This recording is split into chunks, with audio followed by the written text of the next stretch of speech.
Uh. Yeah. Yeah. Fala, galera, bem-vindo ao nosso ID Podcast. Estou aqui com o nosso amigo Rick. Fala, galera, não esquece de curtir, compartilhar e fica até o final, hein? Ativa o sininho. E hoje estamos aqui com a nossa excelentíssima convidada, pastora Débora.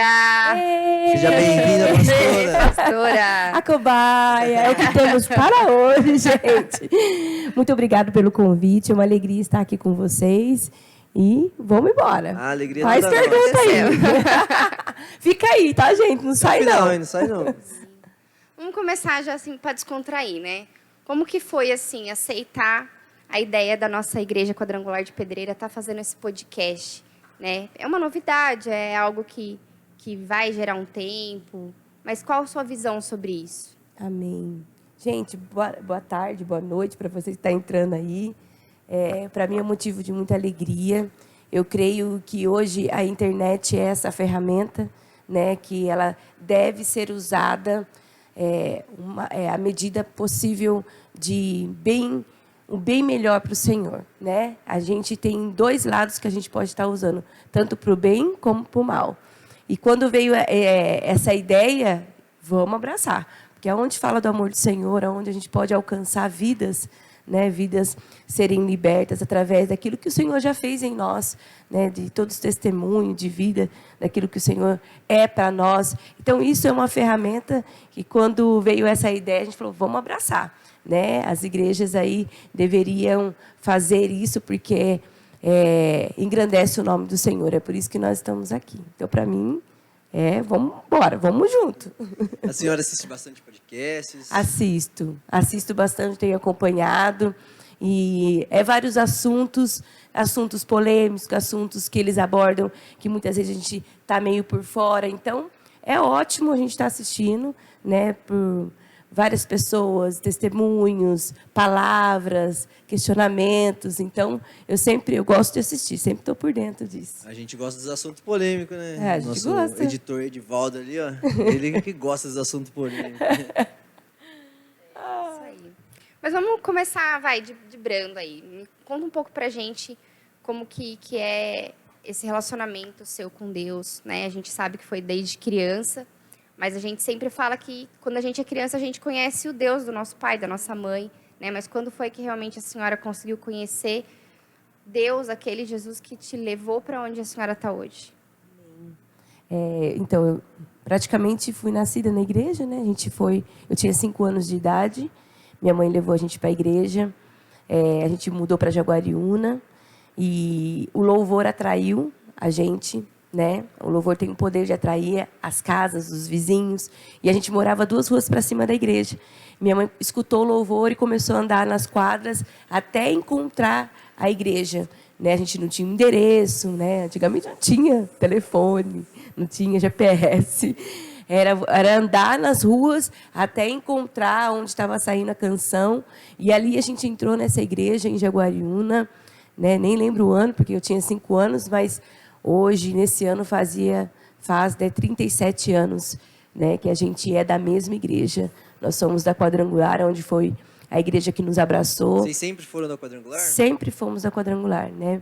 Quando a gente veio para Jaguariúna, minha mãe tinha conhecido uma igreja na cidade dela. Quando a gente veio para Jaguariúna, ela procurou, né, alguma igreja que daria para nós estar indo. E como a gente não tinha carro naquela época, era o mais perto.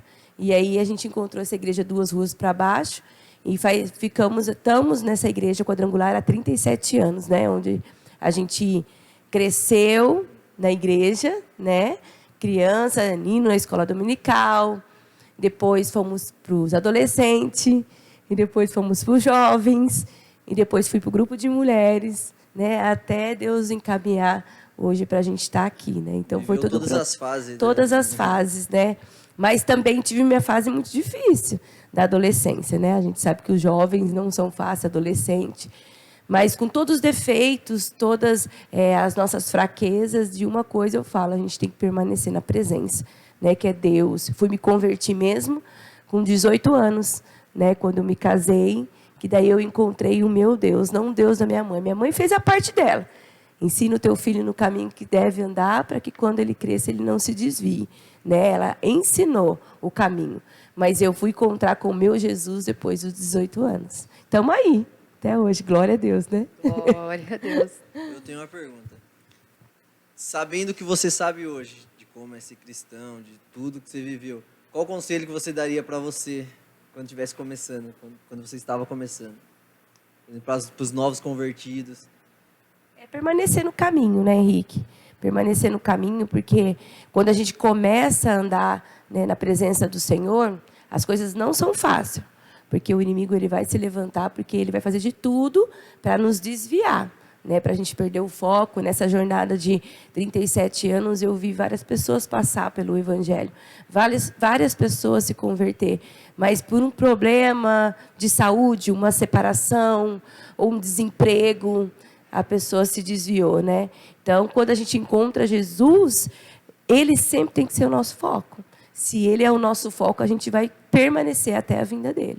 Né? Então, é esse conselho que eu dou. Continua com foco, né? E fala assim: eleva os meus olhos para os montes, de onde virá o meu socorro? Então, no momento difícil, o nosso socorro vem do Senhor. Então, é para Ele que eu tenho que olhar todo o tempo. Independente, né? De qualquer coisa. Independente, né? Mas pegando esse gancho aí que o Rick falou, né? É sobre os momentos que a gente passa, nem sempre é fácil, que nem a senhora falou, quando a gente conhece a Jesus, a gente tem toda a parte linda e maravilhosa que a gente prega, né? Mas tem a parte também que vem as dificuldades. Sim. Né? E nessa parte que vem a dificuldade, qual foi o momento da sua vida, assim, que você chegou a questionar? Porque eu acho que somos humanos, Sim. né? Então, quando tá tudo bem, tá tudo bem. Uhum. Aí, quando começa algumas coisas a dar errado, a gente começa, talvez, questionar o porquê disso está acontecendo. Sim. Né? E acredito que todo mundo na sua vida cristã teve esse momento. Uhum. Eu queria que a senhora compartilhasse com a gente algum momento que a senhora passou e a senhora se questionou: nossa, será que realmente é isso? Será que não? Será que vale a pena? Será que não vale a pena? Como um exemplo para a gente seguir. Os tempos mais difíceis meu, né, do Evangelho, foi quando eu me casei com 18. A gente, depois de casados, até então, a gente não tinha nenhum ministério na igreja. Eu não sabia nem quem eu era. Eu não sabia nem para que eu nasci, porque a gente tem isso, né? Por que é o meu chamado? Por que Jesus me chamou? Né? Para que propósito que Deus tem para a minha vida? Né? Então, depois que eu me casei, o pastor foi uma pessoa que me impulsionou. Né? Eu sempre fui uma pessoa muito tímida. Né? Se hoje as pessoas olham, a pastora pulando, a pastora cantando, ela faz isso, ela faz aquilo, mas eu não era nada disso, eu era totalmente o oposto. Era aquela menina que tinha vergonha, aquela menina que se escondia, mas o pastor foi aquela ferramenta que me impulsionou. Né? Ele começou a tocar violão na igreja, e a gente se casou, aí a gente começou com o ministério, a gente não tinha ministério, e aí ele começou com o violão, e ele olhou para mim: vai fazer alguma coisa para Jesus. Fazer o quê? Você vai tocar teclado. E aí a gente começou no ministério de louvor, ele tocando, eu cantando e tocando também. E aí o período que foi mais difícil é quando a gente se levantou para o ministério. Foi aí que o inimigo, né, ele fica muito bravo, e ele sabe que se ele acabar com alguém no altar, né, muitas pessoas como fala, acaba com a vida das pessoas. E ali a gente começou o ministério e o inimigo começou a se levantar no nosso casamento. Porém, a gente casou muito novo, eu tinha 18, ele tinha 19, né, uns jovens muito imaturos. E aí foi o processo de 10 anos no nosso casamento, na minha família. Foi o problema mais difícil. Então, tinha dias que eu falava: Senhor, eu estou no ministério, eu canto, eu toco, eu faço tudo para o Senhor. Sempre fui. A gente sempre fez as coisas para Deus com excelência. Né? Nunca que Deus colocou algo na minha mão, eu me emociono, porque essa parte é a parte que mais me mexe.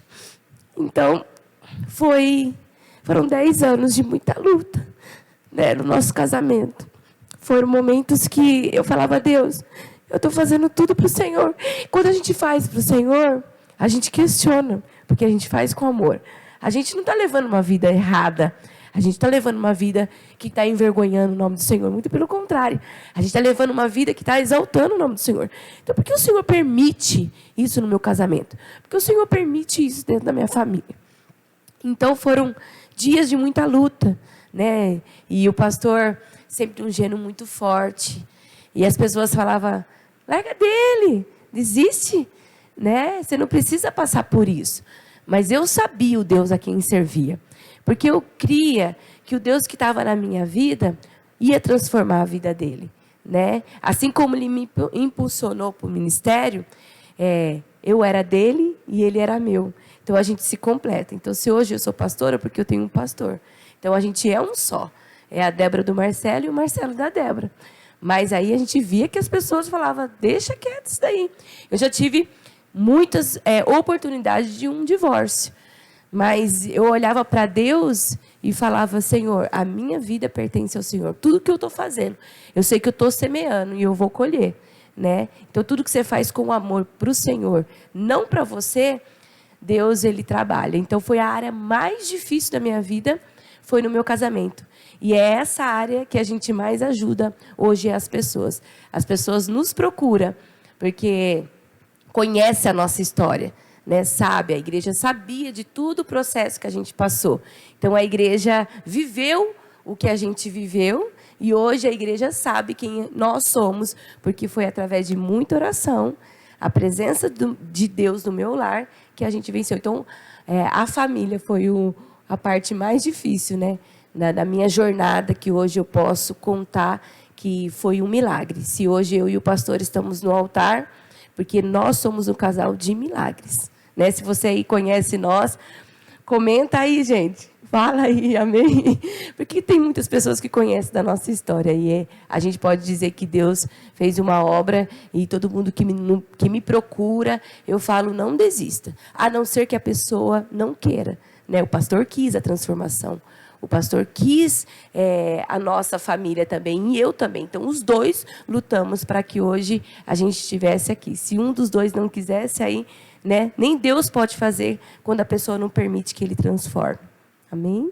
Amém. Glória a Deus. Que entra muito naquela questão, né, que a gente fala que, às vezes, a área que você mais é ferido, a área que você tem mais... que você mais é testado é a área que provavelmente depois você vai ajudar outras pessoas. E hoje a gente vê, através do seu ministério, quão maravilhoso é a sua família. O quanto a individualidade de cada um de vocês faz a diferença. Então, a senhora é de um jeito, o pastor é de outro. Nós completa, E né? se completa totalmente. Se completa, porque é totalmente diferente, Totalmente né? diferente. O pastor mesmo fala, ele mais... a partir da palavra, ele estuda, né? E ele fala, pastor, é o aconselhamento, é o abraço, né? Não vem aconselhar comigo que eu vou falar, ora aí, Jesus abençoa. Mas ele tem a palavra, então nós dois se completa, né? É os dois na presença. Nossa, é bem... A pastora falou que demorou para você se descobrir no ministério. Demorou Sim. quanto tempo, assim, para você começar a trabalhar, saber qual era o seu chamado? Na verdade, quando a gente vem para a casa do Senhor, a gente sabe que a gente é um escolhido, né? E todo mundo tem um propósito. E a gente fica perdido, né? Daquilo que aonde eu vou florescer, aonde eu vou chamar. Então, esses dias eu tava conversando com um menino, daí ele falou, tipo, eu tô na igreja, mas eu não sei para que eu sou chamado, eu quero trabalhar, mas eu não sou bom com isso, não sou com isso. Mas uma dica que eu sempre falo é você servir, né? Você servir o reino. Eu não sei hoje para que eu nasci, qual é o meu dom, qual é o meu ministério. Mas eu sempre fui uma pessoa que servia. Aonde precisava, eu estava. Às vezes você vai servir na igreja lavando o banheiro. E lavando o banheiro, a irmã começa a cantar e a outra vê que ela tem uma voz bonita. E vai lá e já divulga para todo mundo. A irmã canta bem, irmã. Então, Vai desenvolvendo. vai desenvolvendo. Ou senão a irmã que faz alguma outra coisa, né? Que está ali orando, o chamado dela é de oração. Né? Muitas pessoas, quando vêm para a igreja, olham o altar e desejam o altar, porque é bonito, né? Nossa, eu queria cantar igual a irmã, eu queria pregar igual a irmã. Mas primeiro a gente tem que servir até o Senhor, né? Até a gente ver qual é o nosso chamado. E sempre o nosso chamado não é aquilo que eu gosto de fazer. Sempre é aquilo o mais difícil. Porque daí Deus quer... Porque a palavra fala isso, né? Ele chama os incapazes e capacita, né? Eu capacito aqueles que eu chamo. Então, é para ver que a glória é dele, né? A honra é dele. Então, se a gente acha que a gente é capacitado muito, então não é, né? Então, Deus vai falar no nosso coração. Então, eu fui sempre servindo. Estava na cozinha, eu estava lá. Estava limpando. tudo, né? Fui líder de jovens durante 3 anos. a gente trabalhou com os jovens, porque, na verdade, eu casei com 18, então quase não fui dos jovens, né? Foi um salto. Dos adolescentes, eu já fui para as mulheres. Então, eu casei com 18. Então, eu tive essa oportunidade de casar nova, mas ficar com os jovens. Então, a gente foi líder ali durante 3 anos, trabalhando, sempre servindo aos meus pastores. Gostava de ser líder de jovens? Gostava, mas dá muito trabalho. Né? Gente, os jovens é uma bênção do Senhor. A gente aprende muito com eles, né? E é interessante a senhora falar sobre a questão de jovens, né? Hoje, querendo ou não, a grande maioria da Quadrangular de Pedreira são pessoas jovens, né? E não digo só jovens, questão de idade, mas é um pessoal mais jovial, um pessoal que está sempre topando bastante coisa, evangelismo e tal. Mas voltado para os jovens. Hoje, eu queria fazer uma pergunta a respeito sobre o namoro, né? Como ter um namoro em santidade? Porque é difícil, né? A gente sabe que os hormônios estão aí, o mundo está aí, que nem a gente fala, somos feitos de carne, mas assim, visando pelo que a senhora já passou e pela sua liderança, pela parte pastoral, que conselho que a senhora daria para um namoro em santidade? Um namoro em santidade é você não ficar muito tempo junto sozinho, né? Um namoro em santidade é você estar sempre focado nas coisas de Deus, né? O namoro sozinho não dá certo, sempre tem que estar envolvido. Tem pessoas que começam a namorar, se isolam do grupo de jovens, né? Aí só pensa na namorada, aí depois acaba largando, perde todos os amigos, porque só focou naquela pessoa. E o namoro, na verdade, é para se conhecer, né? Para saber quem é a pessoa que você vai se casar. E para ter um namoro em santidade, você tem que estar envolvido com as coisas de Deus. Mais com as coisas de Deus do que com as coisas de si próprio, né? E então, para estar namorando, não dá para namorar muito tempo. A gente sabe que, né, a gente abre brechas, né? Porque a gente é carne, o hormônio não é... Né, pastor que fala que o hormônio não é demônio. Não é demônio, é hormônio. Deus permitiu isso, né? Mas no momento certo, na hora do casamento. E se a gente faz antes, a gente tem todo um preço que a gente paga, né? A gente pode esconder do pastor, pode esconder do nosso líder, pode esconder do pai, da mãe, mas tudo que a gente planta, a gente vai colher, né? E isso não tem como. Se a gente faz as coisas erradas diante de Deus, da palavra, a gente não vai colher outra coisa, né? Deus pode perdoar, pode ter arrependimento, a gente se arrepende, mas o preço, né? A colheita, a gente sempre vai ter. Então, isso que eu falo para todos os jovens. Vocês têm o livre-arbítrio para fazer o que vocês quiserem. Mas não pense que o preço e a colheita vocês vão deixar de colher aquilo que planta. Né? Então, por isso que eu falo que os jovens têm que estar ali o tempo todo focado na presença de Deus. E não que você não possa namorar, né? Tem que namorar, mas... tem que ter mais esse tempo aí. Quando você está focado nas coisas de Deus, meio que você já vai conhecendo também, né? Sim, quem é a pessoa. Quem é a pessoa. Quanto Sim. mais tempo você passar em sociedade com a pessoa que você está namorando e conhecendo, você vai ter mais oportunidade de você conhecer quem realmente a pessoa é. Né? Porque depois que casa, depois que casa, não tem mais jeito. Depois que casa, casou, viu, gente? Não vem querer mudar pastor, eu o vim com a cartinha e falar, minha filha, não tem nada a ver com isso. Porque a gente conhece a pessoa já no namoro, né? Já no namoro, você vai vendo quem é a pessoa, o temperamento da pessoa, né? Então, você vai ter que, depois que casa, piora. O pior é que muitas pessoas falam, né, que, depois que casar vai melhorar. Não, piora.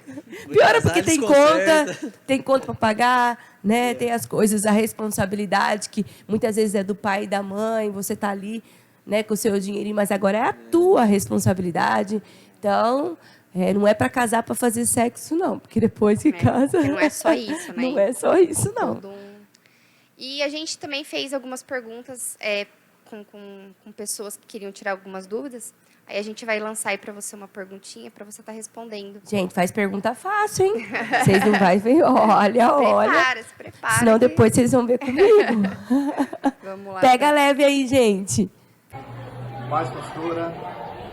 O apóstolo Paulo disse que no final dos tempos haveriam tempos trabalhosos. A minha pergunta para a senhora é a seguinte: qual é o conselho que a senhora dá para todas as pessoas que estão vivendo esse tempo, mas em especial para os jovens? Qual é o conselho que a senhora dá para que eles possam permanecer na presença de Deus, vencendo as tentações e provações? Manda aí para a gente. Amém. Não é fácil, né? Não é fácil você estar na presença do Senhor, ainda mais no mundo que a gente vive hoje, né? Na tecnologia que a gente vive hoje, os acessos que a gente tem hoje, né? Que nem eu falei, o celular ele é uma ferramenta de bênção, ele pode ser uma ferramenta de bênção, como ele pode ser uma maldição, né, na nossa vida. E hoje os jovens têm que focar nas coisas de Deus. Você tem que trabalhar, você tem que estudar, tem que correr atrás dos seus objetivos, mas Deus tem que ser o centro de todas as coisas, né? Deus tem que prevalecer na nossa vida e preencher com as coisas dele, né? Fazer um devocional de manhã, escutar louvor. Louvor é a ferramenta aquilo que Deus vai enchendo, né? Então a gente tem que ter essa vida consagrada a Deus o tempo todo. E os jovens têm que focar nisso, e que se acontecer alguma coisa, porque o pecado, ele vem muitas vezes na nossa vida, né? O pecado ele tem que ser um acidente, né? Não uma coisa planejada. E se acontecer, tem que ter o arrependimento e ir para frente e não deixar o diabo nos acusar. Porque eu vejo pessoas que caem no pecado e depois a acusação é tão grande que ela tem vergonha de vir para a igreja. E esse não é o caminho de deixar de seguir ao Senhor. Não é o caminho de você deixar de estar na igreja, sabe? Porque Deus é aquele que, a misericórdia dele é que tem nos alcançado todos os dias. Então, o diabo não tem poder de ficar nos acusando quando a gente já se arrependeu do nosso pecado. E aí, para frente, né? Se acontecer alguma coisa que eu falo que a igreja, a palavra fala isso. Deus não veio para os bons e para os sãos. Deus veio para os pecadores. Deus veio para aqueles enfermos, né? Para os pior. E a gente é tratado na igreja. Muitas vezes a pessoa não quer chegar na igreja porque fica olhando o pecado do outro. Eu não vou para a igreja porque fulano de tal faz isso. Então, prefere ficar no mundo do que vir para a presença do Senhor. Mas a gente sabe que aqui a gente é tratado. Aqui a gente é curado, né? Tem até uma historinha. A história de Noé, né? Noé passou por dilúvio e ele colocou a família dentro dele no barco, na arca, né? E a família dele ficaram ali por muito tempo. Chegaram um momento que a família dele já estava cansada da família. Eles começaram a se brigar, né? Ai, não aguento mais. E na igreja é assim. Tem hora que a gente não aguenta mais o irmão. Né? A gente não aguenta já. Os irmãos pisam no nosso pé, faz as coisas. Mas aí, se a gente olhar, quando Noé estava lá no barco, na arca, eles olharam para fora e viram que no mundo estava só morto, sabe? Cheirava podre. Estava podridão no mundo. Então, é melhor você ficar na arca, na presença do Senhor, na casa do Senhor, do que pertencer ao mundo, porque a gente não sabe quando o Senhor virá. Então, jovens, esse é o conselho que eu falo. Se você está afastado, vem para a casa do Senhor. Se você pecou, está com vergonha, esse é o caminho. O caminho é o Senhor Jesus. Esses dias o nosso superintendente Samuel pregou sobre isso, né? Ele falou que Jesus ele fica feliz quando a gente pega, porque ele fica feliz que a gente reconhece que ele pode nos salvar, que ele morreu para isso, né? Para perdoar nossos pecados. Sim. E muitas das vezes as pessoas confundem isso com vergonha, como você falou, fica com vergonha, não quero vir, fica com vergonha de pedir perdão para Deus, e Deus está disposto a nos perdoar. É porque o diabo, ele é o acusador. E aí ele fica no ouvido da pessoa que ela não é digna, né? Que ela não precisa buscar a presença, mas a presença do Senhor que nos faz no caminho, né? Então, tem que continuar. Os jovens que se afastou por causa de alguém, né? Nunca se afaste por causa do irmão que pisou no teu pé, do irmão que falou mal. A gente não está aqui. A gente está aqui por causa de Jesus. E essa comunhão, Jesus ensinou para nós. A gente tem que suportar-vos uns aos outros. Suportai-vos, né? Se possível, suportai-vos uns aos outros. Né? É bem isso mesmo. Porque fala, é a cruz, né? A cruz é... Então, não adianta falar que eu só amo a Jesus e não amo meus irmãos. Eu tenho que amar os meus irmãos como eu amo a Jesus. Esse foi um mandamento do Senhor, né? Pastor, eu tenho uma pergunta para você. que você acha dessas igrejas inclusivas? Essas igrejas que abrem por si só, né? Porque a palavra do Senhor ela é a mesma, ela não muda. As coisas que Deus ordenou é o que está na Bíblia. O que sai fora disso é contra a palavra do Senhor. Então, essas pessoas colocam abrem essas igrejas para ser confortável. Pega os versículos isolados, fala que Jesus ama,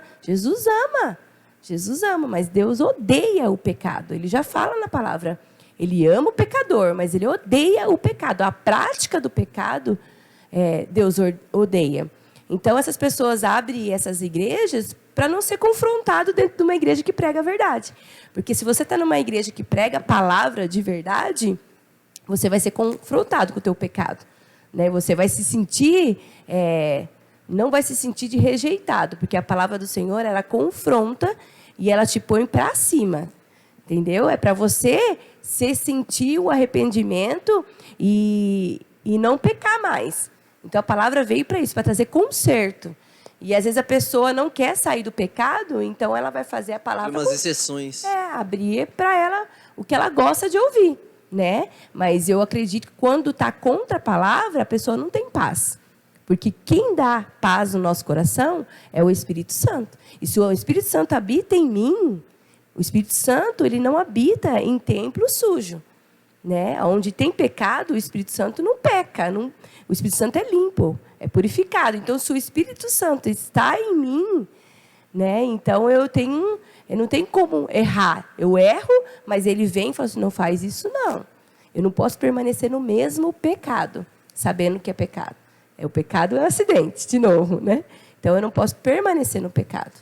Então essas igrejas que abrem para isso, é para se sentir confortável, para não deixar de adorar o Senhor. Mas se está contra a palavra, você não está adorando ao Senhor. Porque a palavra do Senhor fala que o Senhor está à procura de verdadeiros adoradores que adoram Ele em espírito e em verdade. E quem é a verdade? É a palavra. A palavra é a verdade. Então, eu tenho que ler o contexto todo, eu tenho que ler a Bíblia toda, e não só os versículos isolados que Jesus me ama. É isso aí. É porque Jesus ama, mas Ele não ama o pecado, Sim, né? Que nem a senhora sim. falou. E muitas das vezes, para a gente estar próximo, cada vez mais próximo de Jesus, de Deus e do Espírito Santo, a gente tem que negar as nossas vontades. Então, no caso, ter uma igreja inclusiva, ou abrir uma igreja inclusiva, participar de uma igreja inclusiva, entra nessa questão de, tipo, eu quero, mas eu não quero mudar o meu pecado. Sim, eu quero, mas eu não quero... Sim. Que nem a Ela senhora não falou. vai ser confrontada na palavra. Ela vai andar conforme o que eu quero, não o que Deus quer. Né? O que Deus ordena através da palavra. Muito bem. Nessa questão de confrontado também, uma pergunta polêmica aí. O que a senhora acha dessas pessoas que frequentam uma igreja e aí sai da igreja e fala assim, não, mas eu vou sair daquela igreja porque Jesus mandou eu fazer isso. Jesus mandou eu sair daquela igreja. O que a senhora acha a respeito disso? Não tem aliança. Né? Porque quando Deus te chama, você é aliançado. A não ser que uma igreja... ela está pregando contra a palavra, heresias, né? A igreja está fazendo alguma coisa que não está dentro da palavra. Né? Você não pode também estar num ambiente que está totalmente fora da palavra. Mas essas pessoas que saem da igreja porque tem um ministério, sabe? Não sabe ser aliançado e não sabe ser submisso. Porque quem é submisso espera o tempo do Senhor, para se ver se realmente é o teu chamado. Ela não vai abrir na igreja e colocar galopando para o céu.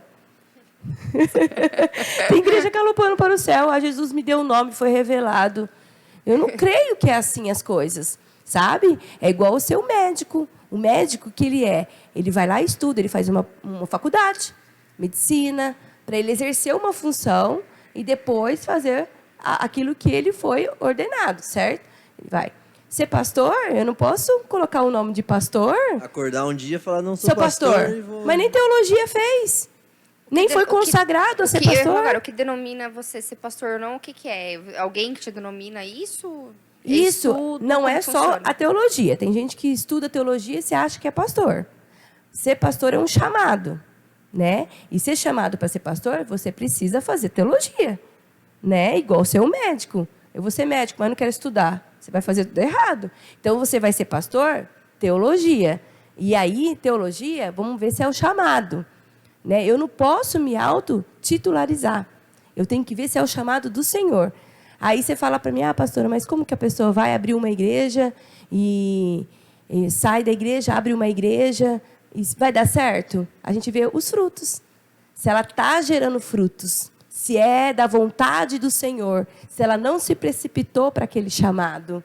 Porque tem pessoas que ela abre uma igreja, tem vários tipos, viu? De pessoas que querem um ministério, sair da igreja. Sair porque Jesus não vai falar para você sair da igreja. Jesus não fala isso. Jesus fala para você permanecer. Porque às vezes a pessoa sai da igreja porque ela não quer ser confrontada também. Tem pessoas que saem da igreja porque a palavra vem de ensino e ela quer fazer tudo conforme é a vontade dela, ela não vai conseguir ficar mesmo. Porque está confrontando. Eu prefiro ficar no meu pecado. Então, às vezes, a pessoa sai por causa disso. Aí, às vezes, a pessoa sai ainda falando mal do irmão. Sabe? Então, as pessoas que saem da igreja, é feio falar do irmão, eu saí por causa da Arielle. Não, você saiu por causa de você mesmo. Né? Porque na igreja tem tudo quanto é tipo de pessoas. Mas você colocar a culpa no irmão, culpa no fulano de tal, não. Você nunca entrou aqui por causa de Jesus. Eu estou aqui por causa dele. O irmão vai pisar no meu pé, vai falar mal de mim, mas eu vou... Esse trabalhar do Senhor no meu coração de perdoar, de estar aqui... Né? Virar as costas, falou mal de mim, tchau. Não, Jesus quer que você perdoa. Jesus quer que você... Entendeu? É isso aí. Então, se abrir um ministério assim, a gente vê conforme os frutos, né? Você não pode colocar um título, né? E achar que você... Às vezes, não... Tem vários tipos, que nem eu falei, tem vários tipos. A pessoa quer ser pastor, às vezes, porque não quer trabalhar. Quer viver da obra. Né? Tem pastor que quer ser pastor porque ele acha que ele é bom na palavra e ele vai ser pastor porque ele é bom e ele tem que abrir uma igreja por causa dele mesmo. Né? E tem pastor que Deus que levanta e aí é o que frutifica, que é aquele que está para servir. Né? O pastor é aquele que serve, não é aquele que... Não, para mim, pastor tem que continuar lavando banheiro. Por que não? Né? Porque o pastor só tem que ser serviço. Eu posso pegar, tirar um prato e te dar para comer. Né? Não precisa ter uma mesa especial para mim. Isso a gente vê muito com a nossa pastorinha. Eu não gosto disso. Você chega na igreja, ela que está lavando, ela que está servindo. Você fala, né? Tem esse diferencial. Isso não vai me diminuir em nada, porque eu estou aqui para servir ao Senhor. Né? Então, tem pastores que acham porque é pastor, o negócio dele é só um microfone e um púlpito. Né? E a gente não. Quanto mais servo eu tenho que ser. Mais servil eu tenho que servir. Eu lembro que uma vez eu perguntei para a senhora, pastora, essa pessoa falar, não quero mais ir na igreja, né? O que a senhora vai fazer? Aí, às vezes a gente vê muito isso. Eu não quero ir mais porque não estou mais me encontrando nessa determinada igreja, não estou mais... Aí, o que a gente faz? A gente fala assim, amém, vai com Deus, eu abençoo, não amaldiçoo ninguém, porque eu não quero amaldiçoar ninguém, sabe? Não desejo mal para ninguém. Eu falo, Jesus te abençoe. A minha preocupação maior é quando as pessoas saem e não vai para a igreja nenhuma, né? Vai para o mundo. Aí a minha preocupação é maior. Mas enquanto a pessoa está indo numa outra igreja, porque ninguém é obrigado a ficar numa igreja que não está se sentindo bem. Porque esse lugar é a presença do Senhor. Eu tenho que chegar aqui, eu tenho que sentir a paz do Senhor, eu tenho que sentir transformação.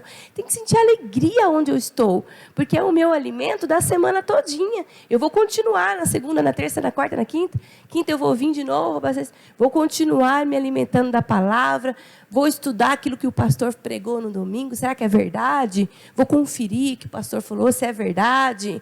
Sabe? Então, quando a pessoa fala que quer ir, eu falo, Jesus abençoa. Amém. Porque se ele ficar, ele contamina o resto que ficou. É verdade. Porque ele está insatisfeito. É verdade. Né? Outra pergunta que a gente recebeu aí na nossa caixinha de perguntas é assim, a gente vê o crescimento da igreja, né? E a gente sabe, né, que uma igreja ela tem a parte do dízimo, a parte do oferta e tal. E a dúvida de algumas pessoas é: o que é feito com esse dinheiro? Como é a parte administrativa desse dinheiro? Né? Pastor recebe salário? Como que funciona isso? Sim. A igreja, ela tem... A nossa igreja, a igreja quadrangular, ela responde, né? Como ela não é uma igreja dividida, uma igreja individual, uma igreja que eu abri sozinha e eu não respondo para nenhum superintendente, eu não respondo para ninguém, essas igrejas, ela é por si só. A nossa igreja quadrangular, ela tem todo um relatório, ela tem toda uma diretoria. Quando tem a parte do dízimo, as pessoas vão dizimar, ofertar, eu não tenho acesso com as entradas. Quem conta dízimo e oferta são as pessoas da igreja, os irmãos que são separados para fazer esse serviço. Então, eles contam a oferta, eles assinam quanto que entrou no culto. No final do mês, eu tenho que entregar esse relatório na minha superintendência para ver se bateu os valores. Se eu tenho isso em caixa, entendeu? Aquilo que os irmãos, não foi eu que assinei, não foi a minha família que assinou, não foi nós que eu peguei um grupinho aí para mim fazer uma falcatrua, né, para mim dar uma golpeada.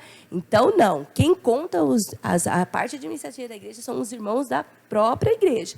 Né? São pessoas separadas, pessoas que têm ética de não falar valores. Né? A gente trabalha em cima disso, para ser sigilo nessa parte de não falar para as pessoas quando um fulano dá ou não. Mas a parte do salário, o pastor tem um salário. Né? A gente tem a nossa porcentagem do salário, a gente que vive da obra. Porque eu falo que eu vivi muito tempo, né, fazendo as duas coisas. Eu tinha meu trabalho secular e tinha a igreja. Eu fiz isso mais de 20 anos, que nem eu falei, eu sempre servi. Sempre tinha parte de ministério, sempre estava junto com o meu pastor, sempre limpava a igreja, cuidava da minha casa, mas eu tinha o meu trabalho. Hoje, a minha vida é integral para as coisas de Deus. Né? Então, eu trabalho mais. Trabalho mais. Você trabalha agora 24 horas, né? Eu não tenho sábado e domingo. Não tem sábado e domingo. Não, nem segunda, nem terça, nem quarta, nem quinta. Por quê? Porque a nossa vida agora é para a igreja. A pessoa que está passando problema hoje, no sábado, ela não vai querer esperar eu na segunda-feira, porque hoje eu estou de folga. Então, a nossa vida como pastor... eu trabalho muito mais hoje. Então, o pastor ele tem o seu salário, né? Nós temos nosso salário, porque a gente deixou de trabalhar para viver a obra do Senhor. E isso tem que ser muito bem administrado. A gente vê na nossa igreja. Né? A gente vê como a nossa igreja era antes, aqui, 3 anos. Tudo que a gente faz. Todo dízimo que entra, toda oferta que entra, eu dou muito zelo, porque eu sei o quanto sacrifício foi para o pai de família separar de obediência aquilo que ele separou para entregar ao Senhor. E eu não posso fazer isso relaxadamente. Ai dos pastores que tosquear as ovelhas. Então, tudo que eu vou comprar, eu não vou comprando sem fazer 3 orçamentos. Então, tudo isso a gente tem que olhar e fazer a obra do Senhor com excelência, até na parte financeira também. Falando sobre o que Jesus ensinou para a gente a respeito de unidade, né? Muitas pessoas nos questionam, nossa, mas para quem na igreja, né? Eu sou cristão, eu não preciso frequentar uma igreja. O que a senhora acha a respeito desse assunto, né? Sobre você pertencer a uma igreja? O que Jesus falaria para a gente sobre isso? Sim, eu falo que Jesus é o melhor mestre que nos ensinou a isso. Ele não precisaria estar no templo, né? Ele não precisaria estar dentro de uma sinagoga. Ele estava dentro, né? Quando os pais, né, de Jesus perderam ele estava dentro do templo. Né? O prazer de Jesus era estar dentro do templo. E ele não precisava, porque ele era perfeito. Ele era perfeito e ele não precisava estar no templo. Quanto mais nós, né? Então, ele ensinava isso, que era necessário a gente estar dentro da casa do Senhor. Porque na casa do Senhor, a palavra vem, não que Deus não fala na nossa casa, Deus fala. Mas a palavra do Senhor, ela vem do altar, né? Vem dos profetas, vem daquele que Deus escolheu. E você estar na casa do Senhor, no templo, tem essa parte da comunhão, da unidade, né? De você chorar com aqueles que choram e sorrir com aqueles que sorriem. O seu irmão é responsabilidade também tua, de você cuidar, de você tratar. A gente deixa de ser um egocentrismo, de olhar só para o meu problema, eu tenho que conquistar uma casa, eu tenho que receber mais no meu trabalho, a minha família, eu. Né? E na casa do Senhor não sou mais eu, mas somos nós. É nós, sabe? Irmão, está precisando de alguma coisa, você olhar para o irmão e você sabe que ele está precisando de alguma coisa dentro da casa dele. E você se permitir ser usado pelo Senhor, ir lá levar uma cesta básica, ou fazer um bolo e levar para o teu irmão, porque Deus falou com você. Você está tão ligado com o Senhor e com a tua família espiritual que você não passa apertado sozinho, porque os teus irmãos te conhecem, né? Por isso que a palavra fala, eu jamais vi o justo mendigar um pão. Por quê? Porque ele está na presença do Senhor. E ele tem pessoas que é usado, porque tem coisas que Jesus não faz, que é para mim fazer, é para você fazer.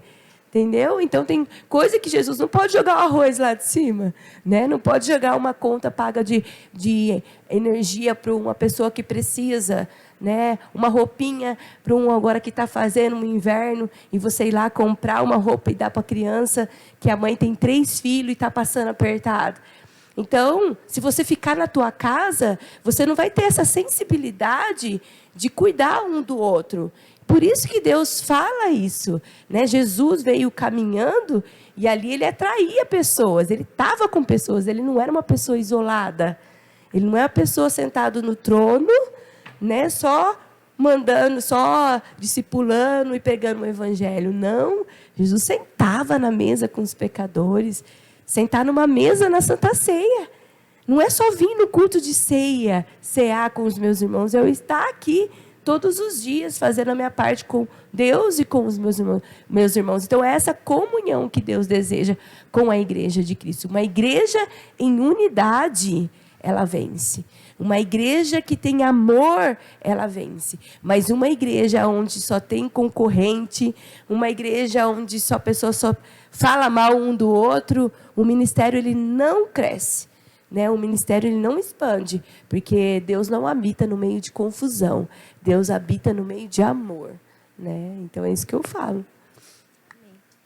Pastor, eu tenho uma pergunta. Eu gostaria de saber qual foi as coisas que mais lhe deram alegria como pastor ao longo da sua caminhada.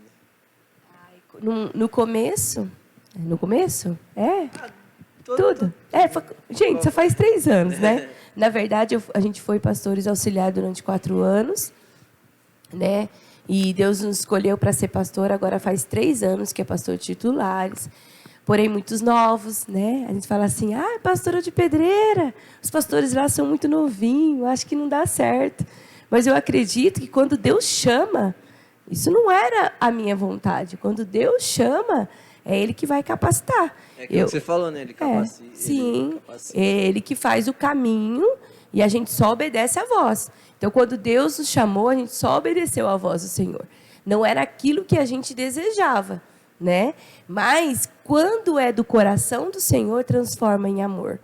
Né? A gente ama aquilo que a gente faz. Eu não faço por uma obrigação. Né? Eu não estou aqui por um peso. É pesado ser pastor. Eu não acho ser pesado ser pastor. Porque eu gosto daquilo que eu faço. Quando você gosta daquilo que você faz, não é um peso, é uma gratidão. Né? Então, para nós, é uma alegria. Foi uma alegria, o Senhor, um privilégio o Senhor ter nos chamado para esse ministério. E acho que ver a forma que a igreja está crescendo, né? Isso é uma coisa que deve alegrar muito. Alegra o nosso, que faz parte da igreja, imagino de vocês, né? Que é de ver o crescimento da igreja, né? Sim, a gente também não esperava isso, né? Quando a gente foi chamado para ser pastor aqui em Pedreira, faz 3 anos, e a gente até questionou o nosso superintendente. O senhor tem certeza de colocar uns pastores novos? Tem muitas pessoas já experientes, muitas pessoas mais capacitadas que nós. Mas, muitas vezes, a gente não olha para nós mesmos, mas o Senhor é aquele que nos chama, né? E a gente vê esse resultado, porque é o que eu falo, é uma plantação. Você plantou, a gente plantou mais de 20 anos. Né? Eu não cheguei do nada há 3 anos a ser pastora. Eu era aquela serva que servia os meus pastores. Quando eu estava na igreja, eu sentava na primeira fileira. Eu tinha prazer em ficar olhando o pastor pregar, né? Pegar um copo de água. Hoje, se eu sento na primeira fileira, eu já sei. Ele vai tomar água, ele vai pegar o lencinho. A gente já tem essa visão, né? De servir, porque a gente ficava na beira do altar. Então, quando Deus nos chamou, a gente já estava preparado para aquilo que Ele já tinha nos capacitado. Então, essa é a diferença. E por isso que tem esse resultado. Não é que a igreja de Pedreira fez... essa igreja está crescendo muito rápido. Essa igreja, nossa, o que eles estão fazendo? Que está acontecendo tudo isso rápido. Mas eu e o pastor plantamos há 20 anos. Só é uma colheita de 20 anos de ministério. né? Então, tem muitas pessoas que recebem um chamado do Senhor e ela quer para hoje, mas ela não plantou nada ainda, né? Então, a gente tem que esperar o chamado e o tempo da colheita, né? Porque se você for antes do tempo, dá errado. Vai comer um caqui na hora que ele está verde. Horrível. Você ficou quanto tempo como pastor auxiliar? 4 anos. 4 anos. Não era aqui em Pedreira? Não, era em Jaguariúna, né, onde o pastor nos escolheu. Eu era ministra de louvor. A gente foi da área do louvor 20 anos, né? E ali a gente sempre ajudou os nossos pastores, né? Mas era mais da área do louvor. Aí a igreja passou por um processo, né, de divisão, e ali é onde a gente estava na congregação, os nossos pastores, o titular, colocou a gente como pastor auxiliar. E a gente cuidou da igreja lá há mais de 4 anos, e ali a gente já começou a florescer, aí a gente já viu que a gente tinha jeito da coisa. Chamado. Vamos para mais uma pergunta de vídeo aí, que a galera tem as suas perguntas. Bora lá. Gente, vai, faça aí, hein? Pastor, eu queria perguntar para você qual foi a experiência que realmente transformou a sua vida. A minha experiência que transformou minha vida, ai, gente, foi tantas, né? Assim que quando a gente está no Evangelho, a gente tem que fazer. A palavra fala, né? Fazei prova de mim, diz o Senhor. Então, eu sempre fui aquela pessoa que, coitado de Deus, né? Gente do céu! Eu sempre falava, eu não fui Tomé, mas eu sempre falava, Senhor, fala comigo, faz alguma coisa, em sonho. E Jesus fazia, porque o meu desejo era esse. Então, eu tive várias experiências. Teve uma que eu vou contar para vocês, que eu estava no meu quarto, né, e dormi num dia qualquer, porque Jesus não marca a hora, lugar, para poder fazer algo sobrenatural sobre a tua vida. Então, cada um tem as suas experiências. E nesse dia, meu Deus, eu estava dormindo, né, e eu vi um anjo bem grande entrar no meu quarto. Eu vi a presença dele, bem grandão, assim, do lado da minha cama, bem grande, e ele pegou e veio me entregar algo, né? Era muita presença, e ele pegou algo e eu não conseguia ver o que ele estava me entregando, mas ele estava me entregando. E eu, mais que depressa, peguei a minha mão e recebi aquilo que ele estava entregando. Até hoje, pode ser que seja um ministério, né, que Deus estava me preparando para aquilo. Mas no momento que eu recebi, eu não sabia o que eu estava recebendo. Faz muito tempo? Faz uns 15 anos, mais ou menos. Uns 15 anos. Que eu tive. Aí depois eu tive outras experiências também, espiritualmente, com Deus falando, né, num acampamento, que eu achei que Jesus ia me levar, porque toda vez que eu vou para a igreja, eu aprendi isso com a minha pastora. Você vem para a igreja, você não pode vir de qualquer maneira, eu vou para a casa do Senhor. Né, eu quero que Ele fale comigo, eu não vou para reparar ninguém, às vezes o louvor não está bom, a palavra também não foi legal, né? Mas eu tenho tanto amor pelo Senhor que eu vou absorver aquilo que é bom, né? Alguma coisa vai sair de bom ali, né? A igreja, ela nos ensina muita coisa, então eu absorvia muita coisa boa também. E aí, nesses acampamentos, eu tive uma experiência com o Senhor, falei, Deus, faz alguma coisa surreal na minha vida, Pai, eu quero alguma coisa diferente. E ali Deus me colocou em um repouso, né? Eu escutei um som que não existe no céu, e na terra, um som que não existe aqui. Eu já sabia que Deus estava me levando para um lugar mais alto. Essas experiências que a gente tem com o Senhor é que nos coloca cada vez mais firme, a gente crê mais. Não que a gente não crê em Deus, mas essas experiências, esses milagres que o Senhor nos coloca, nos faz permanecer mais na presença dEle. Então, foi várias experiências assim que o Senhor me colocou, e eu lembro até hoje, e eu fico nesse primeiro amor até hoje, sabe? É nessa questão de tirar prova com Deus, né? Algumas divergências, algumas pessoas falam que concordam que a gente tem que colocar Deus, né, à prova e tal, mas tem muitas pessoas que falam que não é certo. Né? O que a senhora acha? Tipo assim, como seria esse pôr à prova, né? Que nem a senhora falou. O seu ver, assim, é certo, não é? Como que a gente pode estar, né? Os novos convertidos aí, tipo, como a gente chega e fala assim, Deus fala comigo, né? O que a senhora aconselharia essas pessoas? Eu falo, sim, falo. Eu falo o tempo todo com o Senhor, fala comigo, Pai. E Ele fala às vezes no Salmo, no louvor. Quantas vezes eu cheguei na igreja, sabe? Só o pó, para falar a verdade. Eu não tinha força para chegar.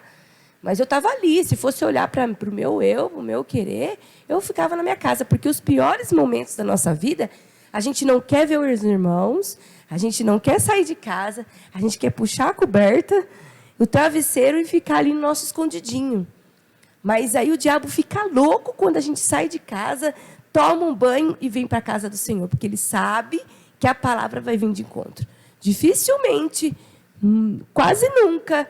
Porque você fala, tem gente que fala, né? Ah, a palavra não é comigo, não. A palavra é com o irmão. Não, a palavra é comigo. Porque hoje eu posso não estar precisando dessa palavra. Mas um dia eu vou, porque a nossa vida é assim, ó. Um dia eu estou em cima, outro dia eu estou embaixo. Outro dia em cima. Então eu vou lembrar daquilo que eu fui instruído através da palavra.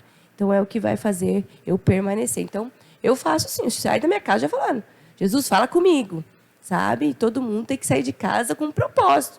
Não é para vir aqui reparar nos outros. Tem que vir aqui para algo sobrenatural. É interessante isso que você falou, né? Que muitas das vezes as pessoas, tô cansado, tô triste, hoje eu não vou na igreja. Coloca toda a culpa em Deus, né? Mas às vezes os melhores momentos que a gente vive na igreja é quando a gente vem cansado, quando mais Deus fala com a gente, né? Porque o diabo ele vai trabalhar para você ficar na sua casa. Porque dali você já quebrou muita coisa para chegar até aqui. Né, pregou a vergonha, alguma coisa que aconteceu, que você está triste, você não quer transmitir, porque o nosso olhar ele é muito transparente. Né? Os nossos olhares é a candeia do coração. Né? Então, às vezes a gente chega na igreja, as pessoas já veem que a gente não está bem, porque a gente não é todo dia que a gente está bem. Mas a gente vem para cá, e a gente recebe, né, a alegria do Senhor e vai para casa não do mesmo jeito que eu entrei. Então, é necessário essa saída de quebrar essa barreira e chegar até a presença do Senhor. Chega com a cara lavada. Se alguém perguntar, você fala que é alergia, viu, gente? Ainda tem que falar tudo muito. bem. Vai tudo bem. E tudo vai bem, irmão? Tudo bem. Vai tudo bem. É igual aquele Tudo do bem. dinheiro, né? Ah, não tem dinheiro. Ainda não tem dinheiro, não tá comigo. Né? Eu tô triste, não tô triste, tô bem. Tô tudo bem, tudo bem. é alergia. Aí, assim, conversando com a senhora, né? A senhora falou que sempre, né, sempre foi da Quadrangular. E muitas conversas que eu já tive, em particular com a senhora, eu vejo que a senhora é uma pessoa muito aliançada, né? E hoje em dia é muito complicado ter pessoas que são aliançadas à igreja, aliançadas a seus pastores. O que a senhora acha a respeito desse tipo de atitude? Porque para você ser aliançado com a igreja, você tem que passar por cima de muitas coisas, às vezes de uma opinião sua que você não concorda.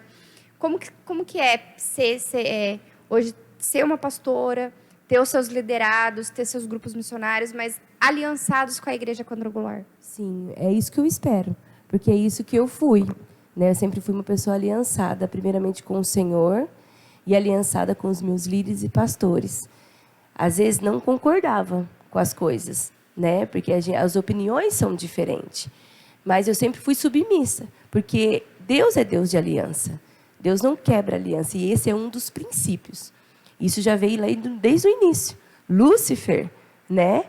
O diabo, ele quis a glória para ele. Né? Ele viu que o negócio estava pouco espaço. Então, a maioria das igrejas que são divididas porque recebe um chamado e a pessoa acha que está autocapacitada, que ela é muito boa para dirigir uma igreja, sabe? Porque a gente teve um ministério, teve uma profecia há 20 anos atrás. Eu podia sair de lá agora, a gente vai ser pastor. Então, e aí as coisas estão indo certo, eu podia sair e abrir uma igreja para mim. Né? Então, eu creio que a pessoa que é aliançada, Deus está no negócio. Deus gosta de pessoas aliançadas, porque o que ela pensa, a minha vida pertence ao Senhor, então eu vou agradar ao Senhor, e tudo é uma hierarquia. Né? Jesus foi submisso. Ele não precisava ser batizado nas águas por João. Aí ele disse para João, não, Senhor, o Senhor é mestre. Eu não posso te vacinar. Não, é necessário. Então, a liderança, a hierarquia, a submissão, Deus colocou isso como uma ordenança. Então, eu espero isso dos meus líderes, porque é o que eu ensino. Uma igreja que ela não está para competir. a gente está aqui, a honra não é minha, a glória não é minha. Né? Se a igreja cresce, se a gente faz alguma coisa e é bonito, não é para mim. Eu não sou bonita. Quem é bonito é o que habita em mim. Porque a gente não é nada. A gente não é nada sem a presença. Então, o que eu mais ensino para os líderes que trabalham com a gente na obra do Senhor é isso, que a gente não está aqui para competir com ninguém. A gente está aqui para levar o evangelho numa só visão. Quem tem que ser engrandecido é o Senhor. Então, se você tiver essa visão, que quem tem que ser engrandecido é o Senhor, no tempo certo, Deus faz a promessa acontecer, né, na tua vida. Então, não precisa atropelar ninguém, pisar em ninguém e nem se desalinhar, se desfazer aliança com alguém, quebrar aliança com alguém. Porque Deus é Deus de aliança. Amém? A aliança ela é bem forte mesmo. A gente tem mais uma pergunta aí? Nossa. Pastora, como é conciliar a sua vida ministerial com a sua vida familiar, seus filhos? Olha, gente, não é fácil, não. Não é fácil, não.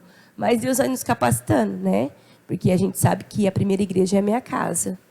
É o que o pastor, a gente sempre prega, a gente sempre foi muito transparente.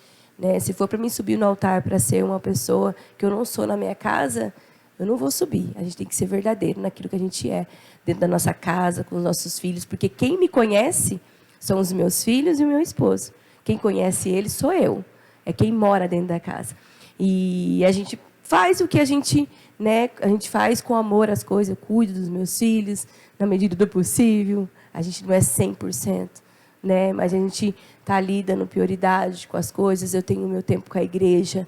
Eu tenho meu tempo de lazer com a minha família. Eu tenho um tempo de sentar na mesa com os meus, né? Porque eu cresci nesse meio, o evangelho. E eu sei que muitos filhos, filhos de pastores, filhos de líderes, se frustraram porque os pais cuidaram mais das pessoas do que deles dentro da casa. E eu tenho essas experiências como um ensinamento mesmo para mim não fazer isso com a minha família. Né? A primeira igreja é a minha casa. Né? Então, se a minha casa está bem, a igreja vai gerar um resultado bom. Né? Porque eu tenho que pregar aquilo que eu vivo. Né? Primeiramente, a minha família. Então, não é fácil. Eu tenho que cozinhar, eu lavo roupa, eu passo, eu faço as coisas com o pastor. O primeiro ministério é a família, né? Gente, não é, senão, não é? Eu tenho que ser aquela pessoa que tem que dar assistência, senão abre concorrência. Com certeza. É bem isso mesmo. E é isso, gente. Falando, né, sobre a igreja e tal, uma questão que vem sempre levantando muito as igrejas, né, dentro da igreja. Qual a diferença, no seu ver, entre você ter uma religião e você ser um religioso? Né? Porque Jesus ele não veio pregando nenhuma religião. A minha religião é certa, a sua religião é errada. Né? Ele veio para pregar o amor, ele veio para pregar, né, N coisas, mas hoje em dia a gente está tendo uma grande dificuldade em saber diferenciar entre você ser um discípulo de Jesus e você ser um religioso. O que a senhora acha a respeito disso? O religioso é aquela pessoa por si só. Ele se acha o santo, né? Ele acha que ele é uma santidade e ele começa a olhar para o pecado dos outros, acusar o pecado dos outros. Né? Se a pessoa cai, se a pessoa está no erro, o religioso ele vai apontar. Ele não vai pegar na mão e vai trazer para perto e nós vamos orar. Ele vai apontar o pecado do outro. O religioso é aquela pessoa, quando está na rua, você é de outra igreja, ele não te dá a paz, porque você pertence a outra igreja. Esses são religiosos. A gente trabalha muito com o evangelismo na rua. Eu saio muito na rua, porque eu creio que a igreja não é essas quatro paredes, a igreja somos nós lá fora. E nesses trabalhos que a gente tem na rua, eu já vi vários pastores. Quando a gente está no semáforo, ele subiu o vidro e não falar a paz para nós. Em vez de buzinar e falar glória a Deus pela tua igreja, pela nossa igreja. Porque não é a placa, é um só Jesus Cristo que salva, cura, batiza e vai voltar. Então, esses pastores religiosos, esses irmãos religiosos, são aqueles que discriminam o da igreja B, o da igreja A, o da C, porque a dele é o certo, né? E Jesus não ensinou isso. Jesus é o único. Jesus é o caminho, a verdade e a vida. Se a gente prega Jesus, né, se tem ele como centro de tudo, a gente não tem uma igreja em heresias, uma igreja em falso evangelho, a gente não é um religioso, né? A gente fala do amor do Senhor e prega aquilo que vive. Então, se você é um verdadeiro discípulo do Senhor, você não faz acepção de pessoas. E, às vezes, até cristão faz acepção de cristão, né? Então, eu acho que isso é... A religiosidade tem matado muitas pessoas. E tem deixado de alcançar almas. Porque as pessoas olham para aquele perdido, em vez de pegar na mão, sabe? Ah, o drogado vem na igreja, a pessoa que está nas drogas. Ah, vem de novo. Mas está na droga. Deixa ele aí. Mas vem de novo. Está na droga. Deixa ele aí. Porque o Espírito Santo é que vai fazer a obra, não somos nós. E é o tempo do Senhor. A gente não pode fechar a igreja para ninguém. A casa do Senhor é aberta para todos. A palavra ela vem de confronto para trazer transformação. Ninguém vem para a casa do Senhor e não é transformado por Ele a partir do momento que Ele permite que isso faça. Vai ter pessoas que vai vir na igreja, que vai ficar no vício, mas até a vinda do Senhor, né? É exatamente isso. E vamos para encerrar sobre o Evangelho. O que é o Evangelho para a senhora, né? O Evangelho ele é algo que transforma vidas, né? E a gente vê através da sua vida isso. Mas o que é, para finalizar, um recado aí sobre o que é o Evangelho para a gente que está te assistindo hoje? É através da salvação, né? O Evangelho é a salvação. A gente aprendeu muito nas Escrituras, Mateus, Marcos, Lucas e João, falando sobre Jesus, né? Aquilo que Jesus ensinava.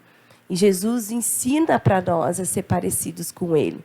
Não é fácil, no meio do Evangelho, né, levar o nome do Senhor. Porque hoje, todo mundo fala que é cristão, né? Todo mundo diz ser crente. Mas viver aquilo que Jesus ensinou, né, aí que é complicado. Então, nós como cristãos, temos que o Evangelho é isso, é alcançar a salvação. É levar a salvação para aqueles mais perdidos. E as pessoas, elas precisam ver Jesus em nós. Né? A Bíblia sou eu quando eu saio da minha casa. As pessoas têm que ler nós. Não adianta eu pregar aquilo que eu não vivo. As pessoas não vão querer Jesus se eu ando de qualquer maneira. As pessoas não vão querer se aproximar de Jesus se eu falo mentira, se eu tenho uma vida de mentira, se eu prego uma mentira, se eu vivo uma mentira. Então, aonde a gente está? Se você está no teu trabalho, você nem precisa tanto falar de Jesus. As pessoas já vê Jesus em você. E quando ela tem algum problema, quando ela tem uma dificuldade, ela vai te procurar, porque ela sabe que você é uma serva de Deus, ela sabe que você é um servo de Deus, e vai pedir uma oração. Faz uma oração para mim. Eu estou passando, eles vêm desabafar com a gente. Aonde a tua igreja, eu preciso de algo que muda a minha vida. Então, o Evangelho é isso, é salvação para a gente levar para outras vidas e resgatar muitas almas para o Senhor. Por isso que nós somos chamados, né, para esse Evangelho, um verdadeiro Evangelho de Cristo. Né, Rick? Amém. Amém. Gente, é isso. Por mim, eu ficaria muito aqui horas rápido. e horas conversando. Muito rápido. Que a gente tem muitas perguntas, mas a gente vai marcar um outro podcast. Amém. Queríamos aqui te agradecer pela sua Eu que presença. agradeço, eu que agradeço. Creio que tudo isso que a senhora falou vai tocar muitas pessoas, Amém, porque, creio. como a gente vem falando, o ID ele é para isso, é para a gente conhecer o testemunho do outro, aprender sobre a palavra de Deus, e a gente vê isso na sua vida. Então, Amém, te agradecer glória a Deus. por isso. E que venha muitos, né? Muitos Que e Deus possa muitos. abençoar esse projeto e que alcance muitas pessoas, assim como Deus fez na minha vida, né? Nessa jornada aí de 37 anos de evangelho. E é o que eu falo para o Senhor, eu não quero perder esse primeiro amor em todo o tempo até a vinda do Senhor, né? Porque às vezes eu vejo várias pessoas comentar, há 20 anos atrás a igreja era uma bênção. Eu falo que hoje eu sou uma bênção. Não é há 20 anos atrás, porque a nossa vida com o Senhor é constante. né? Então tem pessoas que não conseguem chegar à presença porque antes era melhor. Então eu digo que hoje eu sou melhor na presença do Senhor. Então esse primeiro amor tem que estar aceso todos os dias da nossa vida. Amém? Que possa ter colocado em cada coração essa palavra, não desista, né? Não desista do caminho do Senhor. Você que está aí há tanto tempo sem estar na presença, na casa do Senhor, tem uma igreja, procura uma igreja que pega o Evangelho, que vive o Evangelho, aí perto da sua casa, que tem uma palavra dos céus, mas não fique afastado do caminho do Senhor. Esteja na presença do Senhor o tempo todo. Amém? Amém. Glória a Deus. Glória a Deus. Amém. Muito obrigado a cada um que assistiu a gente. Como que é? Não se esquece de se inscrever no nosso canal. Isso, se inscreve no canal, ativa o sininho e fique por dentro, compartilha Compartilha. e esteja aí por dentro de todas as novidades que vão aparecendo aí para vocês. E comenta aí quem vocês querem que a gente traga Isso. também. Isso. Valeu, galera. Obrigado. Yeah.